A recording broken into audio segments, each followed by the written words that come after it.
তার সব বেশিরভাগ অংশই ওনার হাত ধরে হয়েছিল, আর আমাদের নেতা শহীদ রাষ্ট্রপতি জিয়াউর রহমানের হাত ধরে হয়েছিল। মহান মুক্তিযুদ্ধের সময় শহীদ জিয়াউর রহমান যখন স্বাধীনতা যুদ্ধের ঘোষণা দিয়ে ঝাঁপিয়ে পড়েছিলেন, এই নেত্রী বেগম খালেদা জিয়া বাংলাদেশের জনগণের পাশে থেকে গৃহবন্দী অবস্থায় মানুষের পাশে থেকেছিলেন। ফ্যাসিস্ট সরকার যখন নিশ্চিত তাকে কারাবন্দী করার পরিকল্পনা করেছিল, তার মাধ্যমে তিনি সাহস করে বিদেশে চিকিৎসা দেশে এসে নিঃস্বার্থভাবে আত্মসমর্পণ করে কারাগারে গিয়েছিলেন।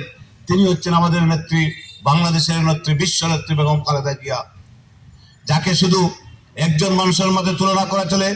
নেলসন ম্যান্ডেলা, যিনি তার জাতির জন্য 26 বছর কারাবন্দী করেছিলেন, নেলসন ম্যান্ডেলা, আর আমার মনে হয় তারপরে এত নির্যাতিত মানুষ আর নেই। আমাদের নেত্রী বেগম খালেদা জিয়ার মতো এত নির্যাতিত মজলুম নেত্রী আর বিশ্বে নেই। আমি অত্যন্ত করুণ মনের হৃদয় ভারাক্রান্ত হৃদয়ে আমি আমাদের প্রিয় নেত্রীর জন্য দোয়া কামনা করছি, দোয়া চাচ্ছি। আমাদের নেত্রীর জন্য সুস্বাস্থ্যতার জন্য, সুস্থ হয়ে আবার আমাদের বিরুদ্ধে ফিরে আসার জন্য আপনাদের কাছে দোয়া চাচ্ছি।